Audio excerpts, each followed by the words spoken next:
Environment, security and disaster management से सवाल पूछे जाते हैं। इसके बाद पेपर 5 आता है जिसमें एथिक्स, इंटीग्रिटी एंड एप्टीट्यूड होता है। अगर हम सामान्य शब्दों में बात करें तो आप किसी भी टॉपिक पर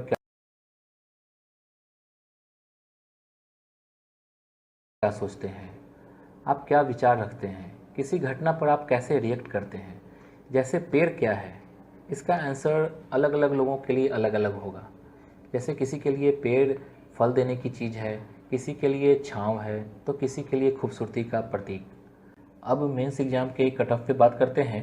पिछली बार जनरल के लिए कट ऑफ 785 गया, ओबीसी के लिए 745, एससी के लिए 739 और एसटी के लिए 730 गया था।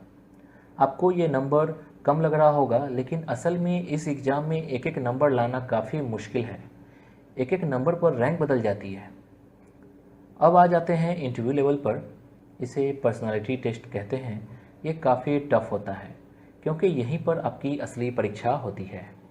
ज़्यादातर टॉपर्स ने बताया है कि स्टूडेंट पीटी और मेंस तो पास कर जाते हैं, लेकिन इंटरव्यू में रिजेक्ट हो जाते हैं। मैं कुछ देर पहले बता चुका हूँ फॉर्म भरने से लेकर सिलेक्ट होने तक के आंकड़े के बारे में। इंटरव्यू में छंटने के कई कारण होते हैं, जैसे स्टूडेंट में कॉन्फिडेंस की कमी, बात करने का तरीका, इंटरव्यू रूम में इन करने का तरीका, आपने ड्रेस कैसा पहना हुआ है, इन सभी चीज़ों पर वहाँ फोकस किया जाता है। सिविल सर्विस एग्ज़ाम का पिछली बार फाइनल कट ऑफ कितना रहा, आइए जानते हैं। जनरल के लिए 988, ओबीसी के लिए 951, एससी का 937, वहीं एसटी के लिए 920 रहा था। फॉर्म भरते समय ही पूछा जाता है कि आप कौन कौन सी सर्विस पसंद करते हैं। 3 सर्विस को, जैसे आईएएस, आईपीएस, आईएफएस को ऑल इंडिया सर्विस कहा जाता है। बाकी सर्विस सेंट्रल सर्विस में आती है। दोस्तों, यहाँ सवाल है कि इतनी तैयारी करवा ली तो सैलरी क्या होगी। इनकी सैलरी अलग अलग होती है कि आपका रैंक क्या है, किस कैटेगरी की जॉब मिली है। जैसे डीएम का पे स्केल 50,000 से 1.5 लाख, मंत्री के सचिव या विभाग के सचिव को 1 लाख से 2 लाख, चीफ सेक्रेटरी को 2 लाख और कैबिनेट सेक्रेटरी को 2.5 लाख मिलता है। इसके अलावा बहुत सारे फैसिलिटी प्रोवाइड किए जाते हैं। अब आते हैं कि सिविल सर्विस एग्ज़ाम के लिए स्ट्रेटजी क्या अपनाई जाए। आप अपने सब्जेक्ट पर फोकस करो, दूसरों की सुनो और अपनी मन की करो। टॉपर का इंटरव्यू देखो, लेकिन सब्जेक्ट वही चुनो जो आपके अपनी पसंद। पीली बत्ती तो हट चुकी है, लेकिन इस सर्विस का क्रेज कभी खत्म होने वाला नहीं है, क्योंकि यह देश की सबसे बड़ी सरकारी नौकरी है।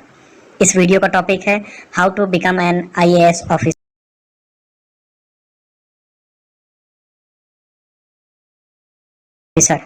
आईएएस कैसे बने, इसके लिए क्या क्वालिफिकेशन की ज़रूरत है, क्या परसेंटेज रिक्वायर्ड है, कब फॉर्म भर सकते हैं, एग्ज़ाम के कितने स्टेज होते हैं, कितनी बार अटेम्प्ट दे सकते हैं, कट ऑफ क्या है और इसके लिए क्या पढ़ाई की जाए।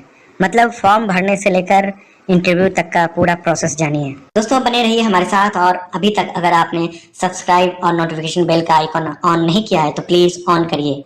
ऐसा करने से नए वीडियो के नोटिफिकेशन आपको सबसे पहले मिला करेंगे। दोस्तों, सबसे पहली बात कि अगर कोई बोले कि आईएएस का एग्ज़ाम देना है तो यह गलत है। दरअसल यह सिविल सर्विस एग्जामिनेशन है। इसमें आईएएस, आईएफएस, आईपीएस सहित कुल 24 तरह की सर्विसेज के लिए सिलेक्शन होता है। इस एग्ज़ाम को यूपीएससी कंडक्ट करवाता है, मतलब यूनियन पब्लिक सर्विस कमीशन। यह एक कॉन्स्टिट्यूशनल बॉडी है। सवाल यह है कि जितने भी आईएएस और आईपीएस बनते हैं उन्हें जॉब किस चीज़ की मिलती है, किस विभाग में काम करते हैं। तो जितने भी DM, commissioner, deputy commissioner, department के हेड होते हैं वे सभी आईएएस होते हैं। विभाग के सेक्रेटरी, प्राइम मिनिस्टर के सेक्रेटरी आदि। आईपीएस कैडर के लोग पुलिस में अफसर बनते हैं। अब आपको सिविल सर्विस एग्ज़ाम कैलेंडर दिखाता हूँ। 1 साल पहले ही पूरा कैलेंडर आ जाता है। इससे पता चलता है कि कब कौन सा एग्जामिनेशन है और कब फॉर्म भरना है।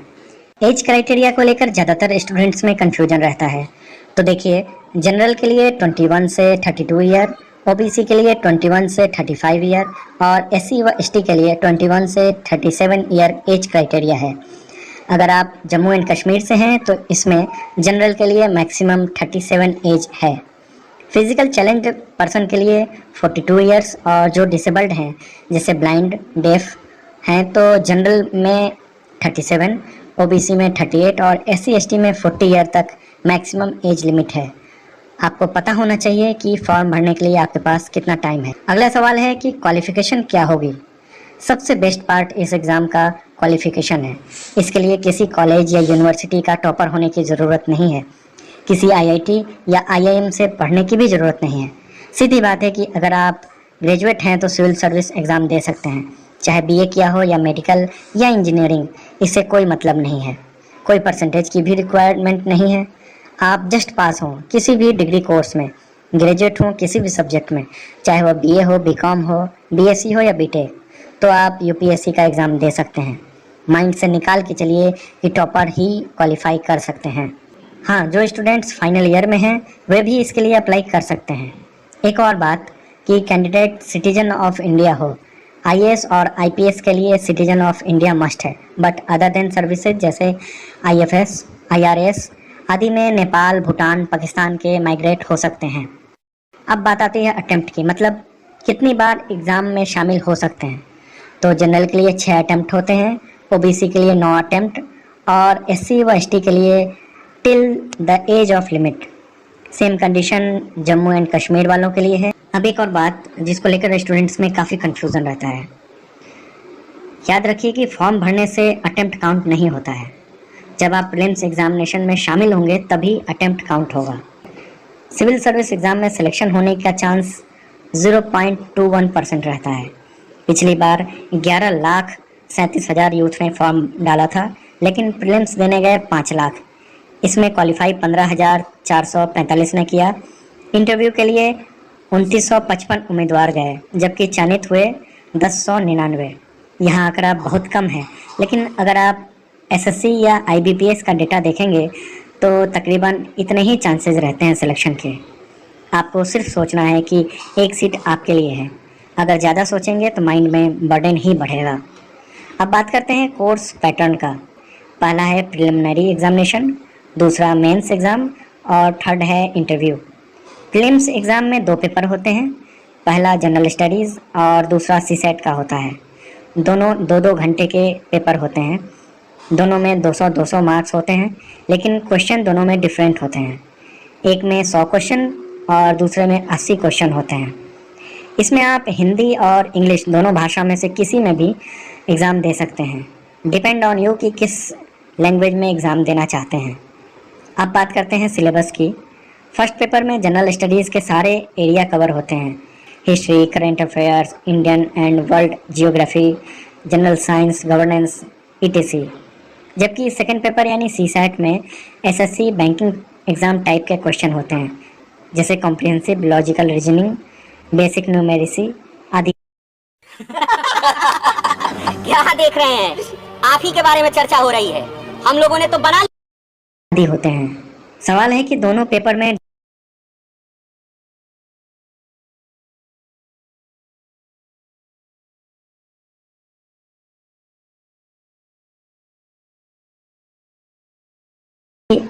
एग्ज़ाम में मल्टीपल चॉइस क्वेश्चन होते हैं।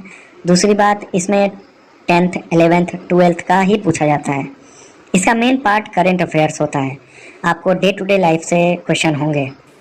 इसके लिए 11वीं 12वीं के बुक और मार्केट में बहुत सारी बुक आती हैं जनरल एप्टीट्यूड और करंट अफेयर्स के रिगार्डिंग। आप ज़्यादा से ज़्यादा न्यूज़पेपर पढ़िए। ऐसा नहीं है कि मंथ के एंड में कोई मैगज़ीन ले ली और पढ़ लिया, नहीं, इससे नहीं होगा।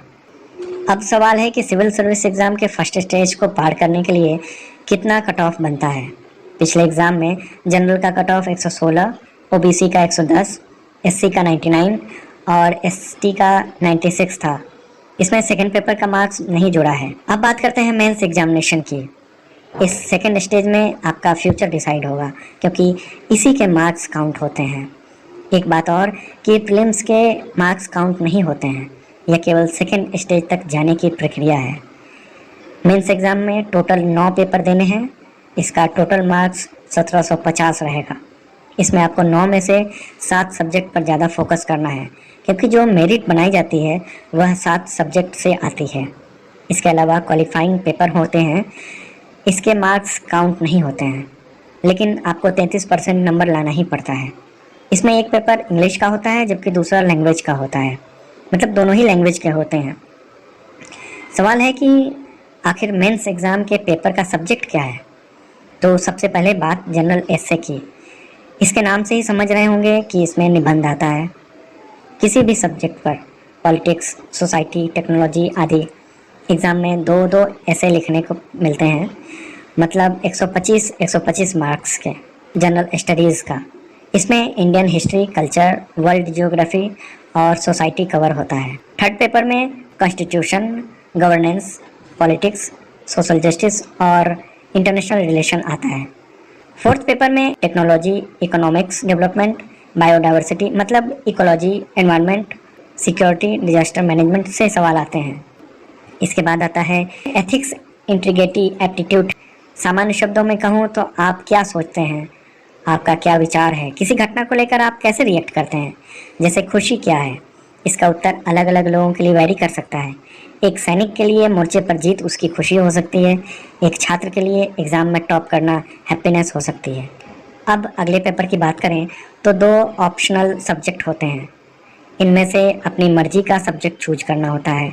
कुल 26 ऑप्शन होते हैं। इसके बाद लैंग्वेज का पेपर देना होता है। एक इंग्लिश और दूसरा कोई भी आपका लोकल लैंग्वेज हो सकता है, लेकिन वही लैंग्वेज जो संविधान में देखने को मिलता है।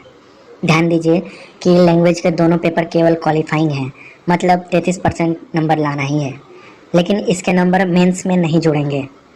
अब सवाल है कि मेंस एग्ज़ाम में कट ऑफ कितना होता है।